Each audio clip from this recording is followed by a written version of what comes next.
NASA supporters are very, very excited, okay, and with good reason, okay. Something dramatic happened at the Eldoret NASA rally a few hours ago, whereby, surprise, surprise, Raila Odinga, the NASA flag bearer, endorsed Jackson Mandago for re-election in Uasin Gishu. Wow. Now, we know that Jackson Mandago belongs to Jubilee. We also know that his main challenger, who is an independent candidate called Buzeki, is also a Jubilee person, but now is an independent candidate. We are told Uasin Gishu is a Jubilee zone. But today, Raila endorsed Mandago, and so did Kalonzo, and so did Weta, as they like calling Wetangula. Okay, so what's going on here? Now, to Lisa Ball, first of all, let's analyze this a bit more carefully without jumping to conclusions. We know that about 5 months ago, when NASA were having a rally within Uasin Gishu, the governor of the county, Jackson Mandago, welcomed them. Okay? We know that Mandago is playing politics. Okay, that is true. We also know that Mandago threatened the Jubilee High Command. Yeah, he threatened them and said, if Buzeki is not made to withdraw from the race, yeah, because Buzeki, according to Mandago, Buzeki was getting support from Ruto, and by extension the Jubilee High Command. He threatened that if Buzeki is not made to withdraw, Mandago will signal his people to vote for NASA. Actually, what he said is that they'll monitor the first 100 votes.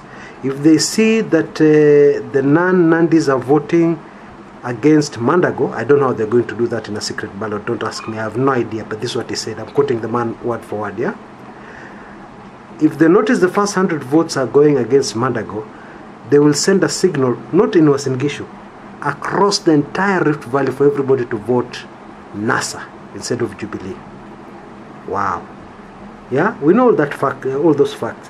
Now, following my information on the ground, I can tell you a few things. One, Mandago has been having a very difficult time. Okay?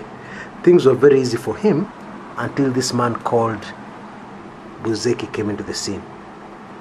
Buzeki gave him a big headache in the Jubilee nominations. Yeah? And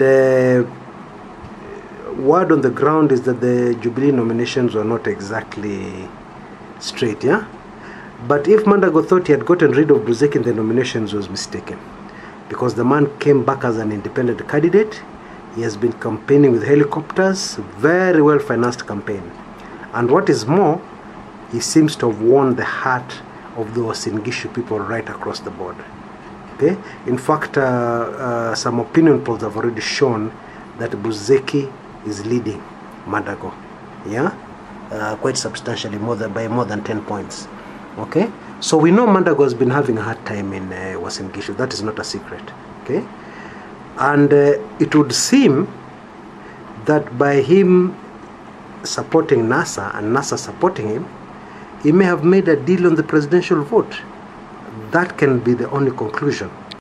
And the deal, if it works, will ensure that Mandago is back as governor, and it will give NASA presidential candidate a clean sweep of Nandi votes. How would Mandago win? Okay, simple arithmetic. Right now, the assumption is that Mandago is going to get votes from Jubilee supporters on the ground. Okay, actually, he's going to share Jubilee votes between himself and Buzeki. Okay, now by NASA putting their weight behind Mandago, Mandago cleans up the Nandi vote, yeah, because that's where community comes from, and they'll support him, they'll follow him anywhere. And then plus, he gets the NASA vote. Now the big question here is, are NASA votes enough to enable Mandago to turn the tables on Buzeki? That is a big question. My people on the ground tell me, yes. Yes. Slightly, but yes. Now, you know I don't like words like slightly here, but I will not report here lies. I will not tell you that it's going to win by a landslide.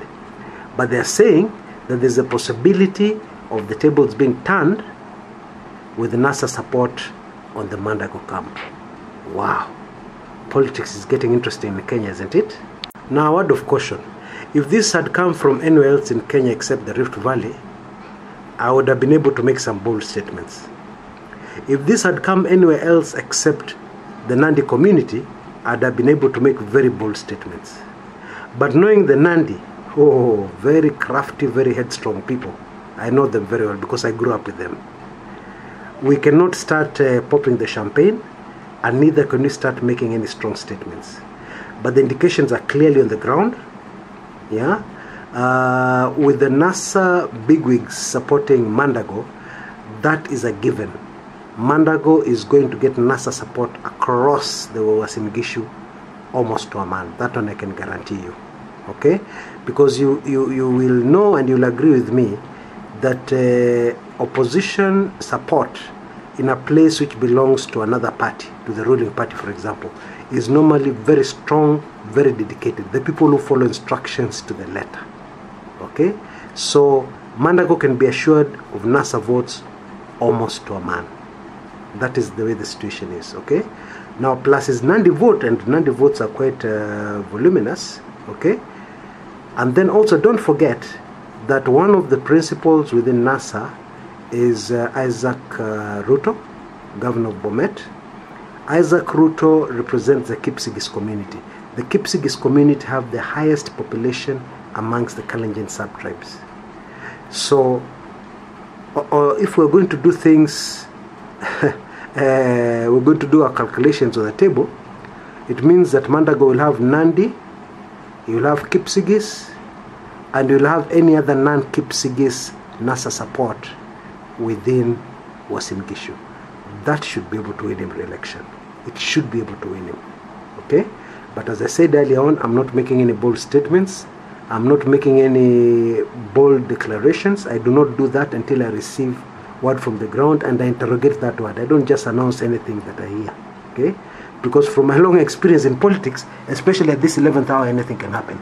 But what I can tell you definitively is that Uasin Gishu has changed. Okay? Until next time, this is Chris Kumekucha.